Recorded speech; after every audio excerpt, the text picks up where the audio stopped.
Hello everyone, मैं सुमन और मैं आज आपके बीच आई हूँ फर्स्ट ग्रेड को क्रैक करने के लिए एक शानदार रणनीति लेके। और ये रणनीति आपको ज़रूर फर्स्ट अटेम्प्ट में ही एग्ज़ाम क्रैक कराएगी। और मुझे उम्मीद है कि मेरे पास ज़्यादातर स्टूडेंट ऐसे ज़रूर आएंगे जो फर्स्ट बार में ही एग्ज़ाम को क्रैक कर रहे होंगे। तो हम स्टार्ट करते हैं आज की ये रणनीति कि क्या है ये रणनीति, कैसे हम अपना स्कोर गेन कर सकते हैं, हम कैसे एक रैंक ला सकते हैं। तो स्टार्टेड बच्चा। सबसे पहले अगर हम कोई मतलब कुछ डिसाइड करते हैं, कुछ सोचते हैं, तो उसे हमें एक दिशा देनी होती है। और आज हम जिस लेवल पर हैं फर्स्ट ग्रेड एक उम्र का दरिया होती है, मतलब एक उम्र आपने गुजार दी है, उसके बाद आप फर्स्ट ग्रेड देने योग्य होते हो। तो इस उम्र में आके हम सोचने लायक हो जाते हैं, समझने लायक हो जाते हैं। तो सबसे पहले हमें क्या करना है, एक लक्ष्य डिसाइड करना है। और हमारा लक्ष्य क्या है, सभी जानते हैं, फर्स्ट ग्रेड।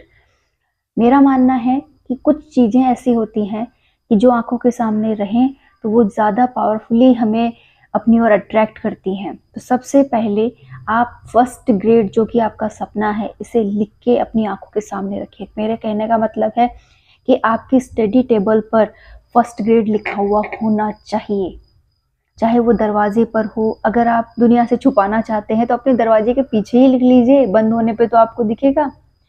ओके, तो पहला अपना टारगेट रहता है। और इससे ज़्यादा भी अगर कुछ नहीं करना चाहते हैं तो कॉपी पेन ले लीजिए एक दिन बैठ के और उस पर लिख दीजिए फर्स्ट ग्रेड, मेरा लक्ष्य फर्स्ट ग्रेड। ओके, अब लक्ष्य डिसाइड हो गया है तो उसे पाने के लिए मेहनत तो करेंगे। तो चलो स्टार्ट करते हैं मेहनत। हमारा लक्ष्य है फर्स्ट ग्रेड और उसे पाने के लिए पहला टॉपिक, हमारी पहली स्ट्रेटेजी, पहला है सोर्स। कि अगर अब हमारा लक्ष्य फर्स्ट ग्रेड है तो उसके सोर्स क्या होंगे। सोर्स हम वो लेंगे जो हमारे समझ में आए। हमें किसी की देखा देखी सोर्स नहीं लेने हैं। कहने का मतलब है कि फर्स्ट ग्रेड के जो दोनों पेपर हैं, फर्स्ट एंड सेकंड, उनकी आपको जो भी बुक्स परचेज करनी है वो आप अपने मतलब अपनी अकॉर्डिंग देखिए। कि जैसे मुझे सिकवाल पढ़ने में अच्छी लगती है तो मैं सिकवाल लूँगा, मुझे राय पढ़ने में अच्छी लगती है तो मैं राय लूँगा, मुझे संजीव अच्छी लगती है तो मैं संजीव लूँगा, एसपी वगैरह जो भी आपको अच्छी लगे आपको वही बुक्स लेनी है। ज़्यादा आप बुक्स नहीं पढ़ सकते हैं तो आप सीमित बुक्स लीजिए। और मेरा मानना यही है कि हमारे पास पर्टिकुलर एक सब्जेक्ट के लिए एक ही बुक होनी चाहिए, हम उसी को बार बार पढ़ें तो ही बेटर है। तो आप सीमित सोर्स और अच्छे सोर्स लेते हुए सबसे पहला काम कीजिए, अपने अच्छे सोर्स इकट्ठे कीजिए। हिंदी कहाँ से पढ़नी है, इंग्लिश कहाँ से पढ़नी है, मैथ, आपकी रीजनिंग, आपका हिस्ट्री, ज्योग्राफी, ओवरऑल साइंस वगैरह कुछ भी आपको पढ़ना है, उनके एक अच्छे सोर्स इकट्ठे कीजिए। ओके, तो हमारा टारगेट डिसाइड है फर्स्ट ग्रेड और हमारा पहला काम हो चुका है सोर्स को इकट्ठा करना। सॉरी, पहला काम हमने कर लिया। अब सोर्स जब हमारे सामने आ जाते हैं तो हमारा पहला काम बनता है कि हम उन्हें अब पढ़ेंगे कैसे। और पढ़ने के लिए हमें क्या चाहिए, टाइम मैनेजमेंट। टाइम मैनेजमेंट जो हमारा दूसरा पॉइंट है। तो टाइम मैनेजमेंट, हमें ज़्यादा नहीं पढ़ना है। हमें ये नहीं है कि एक साथ 18 घंटे पढ़ना है, 6 घंटे हम सो रहे हैं बाकी 18 घंटे हम पढ़ रहे हैं, ये हमें नहीं करना है। हम बहुत बड़े बच्चे हैं, हम इतना नहीं कर सकते, हमारी फैमिली हमें ऑफर नहीं करती इतना ज़्यादा हम कर लें। तो हमें एक निश्चित समय निकालना होगा और उसका फुल ऑन यूज़ करना होगा पढ़ाई में। ओके, तो हम मान के चलते हैं कि हमें 8 घंटे निकालने हैं। और कोशिश ये कीजिएगा कि ये 8 घंटे आप अपने कामों से निकालें, न कि आपके जो आप करते आए हैं उन कामों से निकालें। इससे आपकी फैमिली भी इफेक्ट हो सकती है और बहुत से काम आपके रुक भी सकते हैं। तो कोशिश ये करें कि आप अपने टाइम में से ये टाइम निकालें। तो 8 घंटे अगर आप निकालते हैं तो 8 घंटों का एक स्ट्रेटजी चलता है कि 5-2-1, 5-2-1, ये फॉर्मूला ज़्यादातर सभी लोगों ने सुना होगा। तो मैं भी आपसे यही कहना चाहूँगी कि टाइम मैनेजमेंट अगर हो गया है, 8 घंटे आप निकाल रहे हैं, तो 8 घंटों में से 5 घंटे तो आपको क्या करना है, पढ़ना ही पढ़ना है। और 5 घंटे ऐसे पढ़ना है कि मैं मेरे अलावा, मेरी बुक के अलावा मेरे घर में कोई है ही नहीं, मुझे मात्र पढ़ाई पे ही फोकस करना है। 5 घंटे पूरी तरह से उस बुक के उस टॉपिक में खो जाइए। आप अपने अकॉर्डिंग जो भी आपकी चॉइस है वैसे लिस्ट बना लीजिए, मुझे पहले किसे बाद में किसे पढ़ना है। एक साथ 5 घंटे जब निकालने की भी जरूरत नहीं है, आप अपने अकॉर्डिंग कभी भी 5 घंटे निकाल सकते हैं। इन 5 घंटों में आप बेस्ट पढ़िए, बेस्टम बेस्ट। जब आपकी 5 घंटे की पढ़ाई कंप्लीट हो जाए, उसके बाद आपको 2 घंटे, फर्स्ट ऑफ ऑल 5 के बाद हम 1 को लेना पसंद करेंगे ज़्यादातर, क्योंकि 5 घंटे हो गए हैं तो हम रिवीजन चाहेंगे। हम पहले थोड़ा सा रिवीजन करते हैं, माइंडली रिकॉल करना है। 1 घंटे तक, 1 घंटा एक साथ भी नहीं हो पा रहा है, कोई बात नहीं, आप इसे 10-10, 20 मिनट बीच के अंतराल में ले लीजिए और अपने माइंड में रिकॉल कीजिए कि आखिर मैं पढ़ क्या रहा हूँ, मेरे माइंड में चल क्या रहा है, उससे मैंने कितना कैचअप किया है। ये सब आपके माइंड में क्या हो जाएगा, रिकॉल हो जाएगा।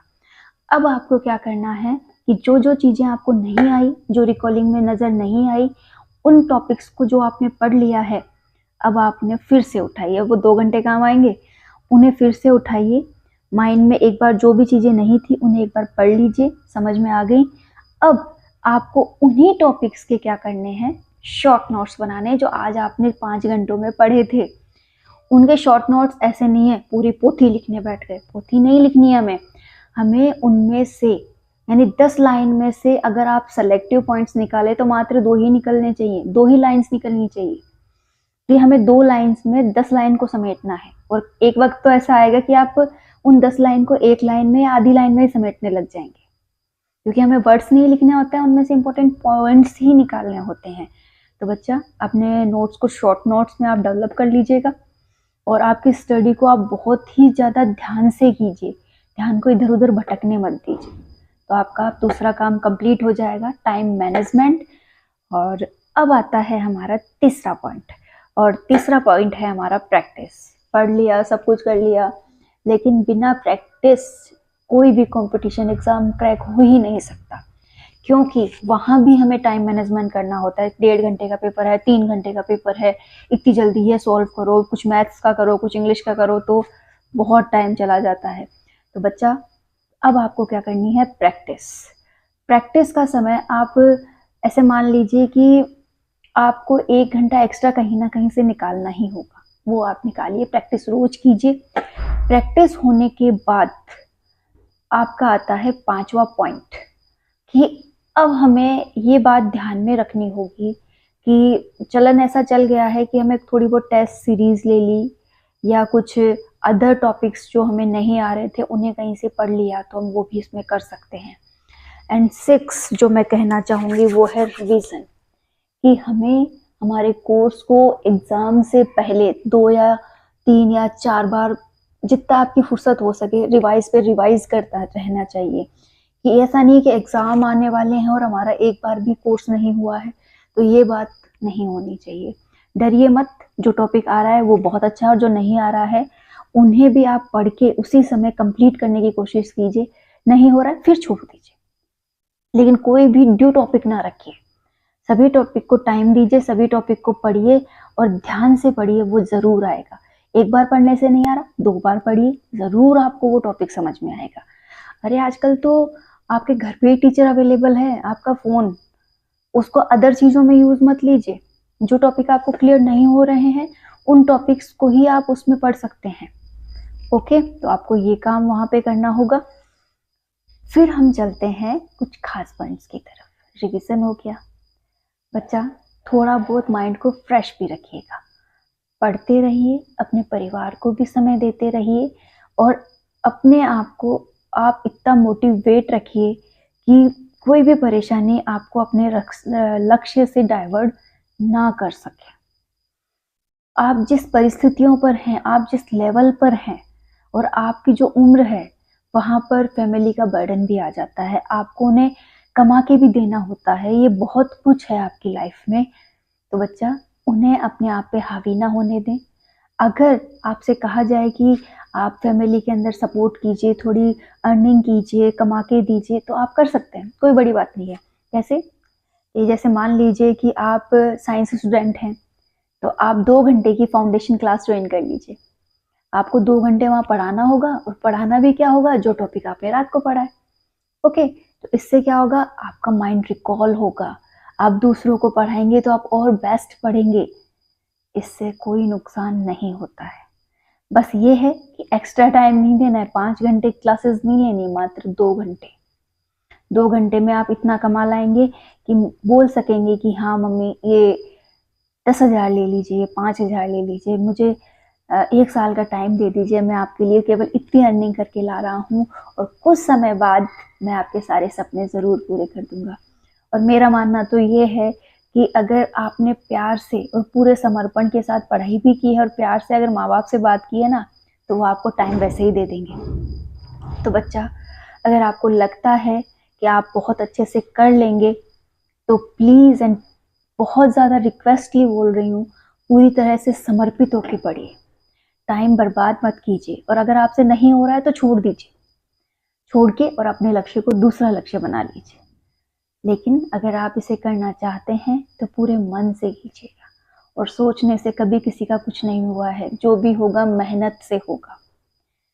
तो प्लीज़ मन लगा के पढ़िए, और जो मैंने आपको आज स्ट्रेटजी बताई है, कुछ खास नहीं बताया है, लेकिन कुछ एक पॉइंट्स हैं कि हमें एक निश्चित सोर्स ही लेने हैं, ज़्यादा सोर्स नहीं लेने हैं, टाइम मैनेजमेंट करना है, एंड लास्ट हमें प्रैक्टिस करनी है, रिवीजन करना है। मोस्ट ऑफ क्या होता है, रिवीजन नहीं करते हैं, यही बहुत बड़ा माइनस पॉइंट हो जाता है, वहाँ चीज़ें याद नहीं आती। तो आप रिवीजन भी बेस्ट कीजिए और अपने आप को पूरी तरह से उसमें समर्पित करके पढ़िए, आपका सिलेक्शन ज़रूर होगा। तो best of luck, and please अगर आपको ये वीडियो अच्छा लगा हो तो मुझे सब्सक्राइब कीजिए एंड लाइक कीजिए। Thank you.